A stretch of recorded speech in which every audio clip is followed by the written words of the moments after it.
昨午是淡水大拜拜，清水祖师爷示警，也毋过有2个看热闹民众是冤家相拍，佮有一个电头囡仔提出刀仔来恐吓，这个才15岁提刀仔的少年囡仔，嘛互伊违反社会法侦办。新民出巡绕境正闹热，街路拢是信众所形容爆发冲突。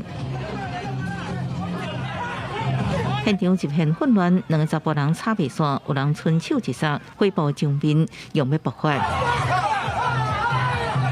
伫现场未少人赶紧斗阵阻止，将双方有开，就惊2人拍起来。这摆冲突是伫俗称淡水大拜拜现场，7日暗时11点外，活动进行到一半，发生扭扭闹闹，甚至有人直接提出刀仔。现场双方已由阵头将双方带开，避免事态过大。经检视影片中有阵头成员亮出刀械，查缉到涉案的少年，并于其身上查扣折叠刀1把。全案依社会秩序维护法侦办。快达警力到现场，冲突已经结束。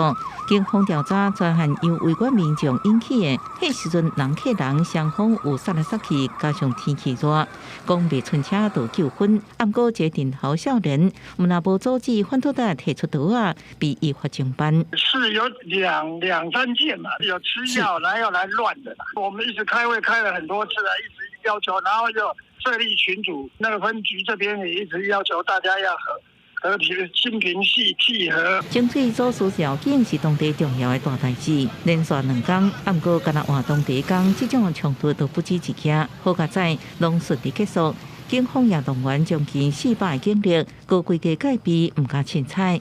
记者综合报道。